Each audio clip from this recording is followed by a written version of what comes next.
everyone pretends to be used to. The muffled hush of Heathrow's VIP wing, chauffeurs standing sentry beside idling limousines, staff trained to smile without ever quite making eye contact. The morning light was hard and bright on the polished floors, and the whole place felt curated. Crisp uniforms, low voices, doors that close with a padded sigh. Then she appeared, Meghan Markle, head dipped just enough to be unobtrusive, sunglasses swallowing half her face, a cream carry-on gliding at her heel, two aides orbiting as if guided. As far as blackmail towards the royal family. Indeed, I mean, nothing can be ruled out now, unfortunately, with them. Nothing can be ruled out. Look what they did, Tash. When people say to me, oh, no, you're going too far. Do you know my response? Look at what they did, Tash, when money was no object to them. Look at what they did when they still had the support of the Hollywood establishment, of the woke elite. Exactly. So what are they going to do, Tash, when they're desperate, when they have no money, when they need to earn in order to stay in the Montecito mansion and pay for the security and pay for the private jets? That's when the desperation is going to come out. And of course, there's desperation around the Netflix deal too, because I knew this was going to happen. It was so predictable. You know, I've been reporting Netflix wanted out of this deal since mid-2023. It had been very frustrating to see all of the mainstream media go down a very different path, but I understand why it happened, because Meghan was saying, well, look, we've shot the second series. Look, Netflix is my partner in as ever. And I was always warning, even back then, look, she's going to try and get out of this by saying, oh, no, there's a new deal to be done and it's a first look deal. And, you know, just the economies of the industry have changed. And of course, Tash, this week, Charlotte Griffiths, the new Sussex propagandist who did put that out there. So this was her spin delivered via GB News. Right from the start, Dan by gravity. She looked like a woman who's passed through 1,000 private corridors and knows precisely how not to be delayed by any of them. A tea first, nothing Jared. A passport offered, a knowing nod from a supervisor who'd seen her before, the kind of cordial chatter that fills air because silence would feel like a statement. The cameras watched her slide from check-in to screening with the weightless ease of muscle memory. But the lens catches more than movement. It catches microweather, shifts in temperature only visible later when frames are slowed and words are captioned. Somewhere between the idle beep of a conveyor and the metallic swallow of a tray disappearing into the scanner, the air cooled. A pause turned into a stillness, then into the prelude to something else. The request was standard, and everyone says that in every version. Please place all electronics in a separate tray. 2 phones and a tablet. No exceptions. Not for diplomats, not for dukes, not for people who used to live in palaces or still live. Race was front and center. It was deeply educational. I learned a lot from that. I promise to continue to learn and listen on how I can use my privilege to elevate and support Black voices. Now, you would have thought, Tash, even though I think it's awful she felt she had to do that, you would have thought that Meghan Markle and people on the Black Lives Matter side of the argument would have been happy with that. But of course they weren't. She was completely and utterly ditched. But the fact that this relationship is over, this marriage is over, really significant in Meghan's world, because of course Jessica Mulroney's husband Ben was the one in the high society, was the one connected to the Canadian elite. And so Meghan is of course going to be looking at what happens here and thinking, well, is this a game plan for me after my live on front pages? She slid one phone forward with the unthinking grace of routine. Then the officer gestured for the second. Her hand stalled. Shoulders tightened. The mouth, a firm line. The kind of change you'd miss in real time, but can't unsee once someone zooms in and draws a red circle around it. What she said next exists in a spectrum of tellings. Some say it was a quiet protest about privacy. Some say it was sharper, an objection wrapped in legal phrasing. The line that traveled furthest was the most combustible. Do you know who I am? Maybe it was said. Maybe it wasn't. What is certain is the reaction.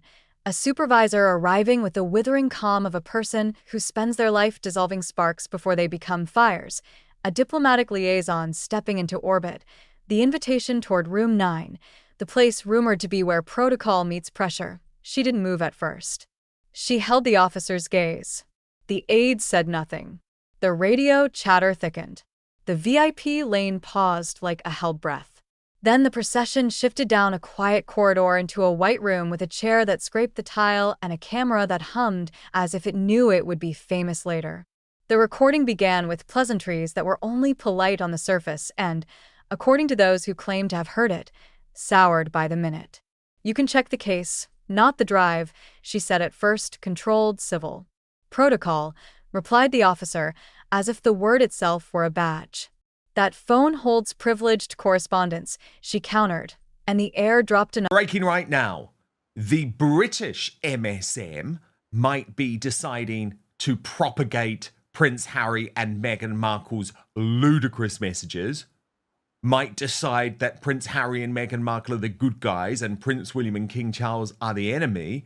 But amazingly, it's the formerly woke American mainstream media that are reporting the truth.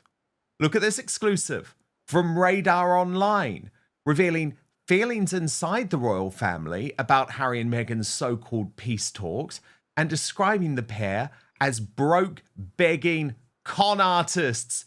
And trust me, that is how people within the royal family really feel about Harry and Meghan. Another degree. The liaison smiled her sugar smile and asked for cooperation. Meghan exhaled, not angry, not yet, but the kind of exhale that comes from someone tired of being explained to.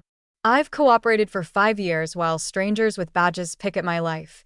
The line that lit Match to Tinder is infamous now in every reposted clip. If you run that scan, every one of you will regret it. It detonated precisely because it means different things depending on the angle. A threat from a celebrity who thinks rules don't apply? A warning from someone who knows exactly what those rules collide with? The leak, edited, captioned, and compressed into virality, gave it the worst possible framing. Within hours, the clip had a name, the Duchess incident, a narrative entitled Meltdown, and a life of its own. 12 million views before anyone official found their footing. A bland statement from the airline. Palaces staying palatially quiet. And all the while, a question running beneath everything like a hidden current. What exactly was on that second phone? Allegedly, because almost everything here is allegedly. Internal reviews flagged the footage faster than you can type the word embargo. By lunchtime, the Room 9 audio was ricocheting through back channels like a ghost no one could catch. A supervisor, later suspended, then vanished from the story, supposedly slid a compilation onto a flash drive and passed it to a European gossip outlet hungry for royal-adjacent thermonuclear content. The internet did what the internet does. Picked a side, then sharpened it. She's arrogant. She's terrified. She's bluffing. She's protecting. The same 8 words animated 100 million opinions. Then came the missing seconds. In the fuller cut that surfaced later, grainy, unlovely, damning in some angles and exonerating in others, the infamous line did not end with threat punctuation. It kept going, softer, colder. Because you don't know what's on that device, and if it gets out, you'll be answering to people far above your pay grade. That's when posture and protocol apparently rearranged themselves. Hands lifted from the desk. The liaison's smile thinned into something practical. The room's center of gravity shifted from authority to alarm. Rumors multiplied like cells. A whistleblower whispered about an unregistered satellite relay, codename Echo 7, and the ghostly signature of the Blue Room leaks, a past scandal most people pretend they didn't obsess over at the time. Phrases like Section 73 and state-linked event began migrating from encrypted chats into public discourse. Someone swore the Home Office seized servers. Someone else swore GCHQ black-bagged an entire subfolder at 3 in the morning. The story seemed to grow arms. Then the still frames arrived. 5 frozen rectangles couriered to a newsroom in an unmarked envelope, each stamped with the kind of intrigue that carries its own drumbeat. Meghan at the counter, phone in hand. A gray-suited man entering without visible ID. A passport with a crest mostly obscured. A turn toward the camera. Then static. The facial recognition crowd did the rest, pinning a 94% match to a missing media strategist tied by rumor to the long shadow of the Blue Room affair. Officialdom denied it instantly, and without nuance. There is no record of such a person at Heathrow on that date. But patterns are more persuasive online than statements ever are, and aviation sleuths traced a private jet's quick departure to Geneva under a registry tied, loosely, then less loosely, to the strategist's old orbit. Coincidence is a fragile word in a world that rewards narrative more than nuance. The reconstruction of Segment 1 from corrupted fragments read like a ghost story told in the language of forensics. 14 seconds recovered. A male voice saying you don't understand who's listening. A female voice, hers, allegedly, answering then tell them I'm done being silent. And then the line that would move from clip to hoodie to protest sign in less than a day. Turn the camera off. In some timelines, it's a cover-up. In others, it's a dare.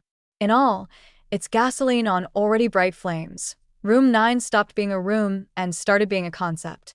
Memes gave it a logo. Threads gave it lore. People claimed they knew someone who'd seen what no one could quite source. Heathrow's head of security resigned with a sentence that felt written by a novelist. There are recordings we never made and footage we never saw, yet somehow they exist. Parliament convened, or so the leaks insisted, to discuss the kind of problem that doesn't have a press line, how to handle a story that exists in the in-between, too loud to ignore, too foggy to fight, too useful to too many agendas to ever quite die. Across the Atlantic, the Montecito statement landed like a glass of cold water thrown into a house fire. The Duchess complied fully. It read, "Any suggestion of misconduct is false." But the final whisper of a sentence, "Security feeds tell stories. Context tells the truth," was either a calmly hung lantern or a lit fuse, depending on mood. It was a reminder and a provocation. Narrative is architecture. Editing is engineering, and anyone who's lived a life on camera knows the power of a missing second. Newsrooms went from bored to breathless. If context was missing, who cut it and why? What followed felt like the plot sprinting to stay ahead of itself.